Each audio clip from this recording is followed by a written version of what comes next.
ساتھیوں، جب نظام کی ناانصافیاں حد سے زیادہ بڑھ جائیں، جب نوجوانوں کا مستقبل اندھیروں میں دھکیل دیا جائے تو سڑکیں بول اٹھتی ہیں اور دل دہلا دینے والے نعرے ایوانوں کے شیشے ہلا دیتے ہیں۔ آج ہم بات کرنے جا رہے ہیں دہلی کے اس جنتر منتر کی، جہاں حالیہ دنوں میں ایک ایسا احتجاج پھوٹ پڑا جس نے پوری حکومت کی بنیادیں ہلا کر رکھ دیں۔ سوال یہ ہے کہ آخر یہ احتجاج کیوں پھوٹ پڑا؟ اصل وجہ ہے کیا؟ آئیے تاریخ، عدد و شمار اور گراؤنڈ رپورٹس کی روشنی میں اس کی تہہ تک پہنچتے ہیں۔ اس احتجاج کے پھوٹ پڑنے کی سب سے بڑی اور بنیادی وجہ وہ کرپشن اور نااہلی ہے جس نے ملک کے کروڑوں طلباء کا مستقبل داؤ پر لگا دیا ہے۔ پچھلے چند برسوں میں ملک بھر میں 93 سے زائد امتحانات کے پرچے لیک ہو چکے ہیں۔ امتحانی پرچے بار بار لیک ہوئے، نتائج میں دھاندلیاں ہوئیں اور دسیوں ہونہار طلباء نے اپنی زندگیوں کا خاتمہ کر لیا۔ یہ خودکشی نہیں بلکہ حکومتی نظام کا قتل عام ہے۔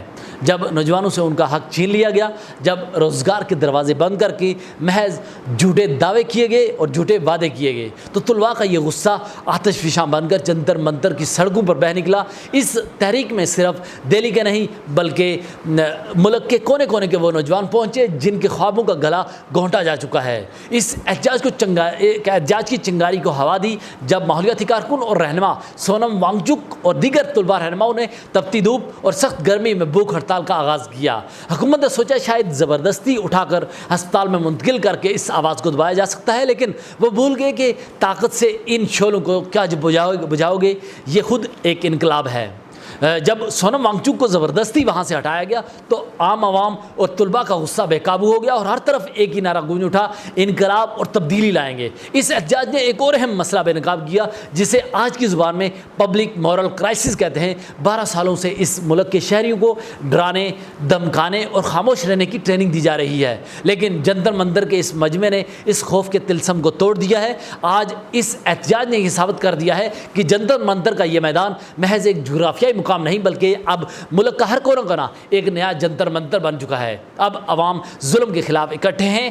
دوستو، یہ تحریک صرف ایک وزیر کے استعفیٰ یا چند قوانین کی تبدیلی کے لیے نہیں بلکہ اس نظام کے خلاف ایک پکا اعلان جنگ ہے جو عوام کو غلام سمجھتا ہے۔ اور اگر یہ احتجاج رنگ لاتا ہے تو یقیناً طلباء کی جو تحریک ہے، طلباء کی جو مسائل ہیں ان کا حل ہو پائے گا، حل ممکن ہو پائے گا۔ اور حکومت اس وقت شدید دباؤ میں ہے اور طلباء کی تنظیمیں جو ہیں وہ اس وقت پورے ملک میں احتجاج کر رہی ہیں، اور دیگر جو بھارت کے جو مین سٹریم میڈیا کے جو لوگ ہیں، مین سٹریم میڈیا کے جو ایکٹرز ہیں، وہ بھی طلباء کے حق میں اس وقت انہوں نے بھی آواز اٹھانا شروع کر دیا ہے۔ اب دیکھتے ہیں کہ بھارت میں طلباء کی یہ جو تحریک ہے کیا یہ کامیاب ہوتی ہے یا نہیں؟ کیا طلباء کی تنظیموں کے آگے، طلباء کے جو مطالبات ہیں ان کے آگے حکومت جو ہے، بھارتی حکومت، وہ سر تسلیم خم کرتی ہے یا نہیں؟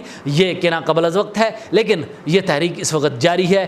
طلباء اپنے حقوق کی آزادی کے لیے اس جنگ کو لڑ رہے ہیں۔ اگر آپ کو یہ ویڈیو پسند آئی تو آپ ہمارے سوشل میڈیا کے پلیٹ فارم کو لائک کیجئے، فالو کیجئے، اور سب سے امپارٹنٹ چیز، آپ ہمارے یوٹیوب چینل کو ضرور سبسکرائب کیجئے۔